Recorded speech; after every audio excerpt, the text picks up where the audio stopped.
Les Jeux olympiques représentent souvent le summum dans la carrière de nombreux athlètes, mais le nombre de places très limité dans le badminton pour les Africains signifie que plusieurs d'entre eux ne réaliseront pas leurs rêves.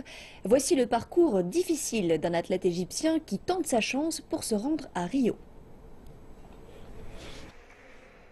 Le parcours qui mène aux Jeux olympiques n'est jamais de tout repos. Pour Ali El-Khateb, même si son rêve semble à portée de main, il est encore loin du but. J'ai dû quitter mon emploi pour tenter de réaliser mon rêve. C'est à ce point important. Même s'il a bien réussi pendant la phase de qualification, il n'est pas encore certain de se rendre au Brésil. Le classement de la Fédération mondiale de badminton sert à déterminer ceux qui pourront participer au tournoi olympique.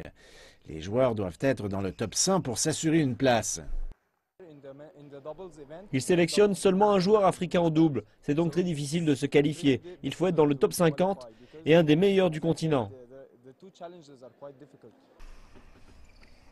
La phase de qualification pour le badminton va se terminer en mai. L'Égypte et l'Afrique du Sud sont à égalité dans le groupe africain.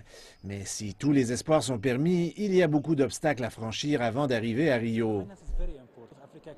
L'aspect du financement est très important pour nous. La plupart des Africains ont du mal à gagner des médailles d'or parce que c'est difficile de bien s'entraîner. Nous n'avons pas de camp d'entraînement comme les joueurs des autres continents, comme en Asie ou en Europe. Mais il y a encore de l'espoir. Plusieurs des meilleurs joueurs du continent ont reçu des subventions pour faciliter leur participation aux compétitions et ainsi devenir encore meilleurs. L'Afrique est devenue un endroit intéressant pour ceux qui aspirent à participer aux Jeux olympiques. Et avec la qualité de badminton que pratiquent les joueurs africains, plusieurs d'entre eux devraient pouvoir participer à des tournois internationaux, mais leur chance de remporter les grands honneurs n'est pas encore à portée de main.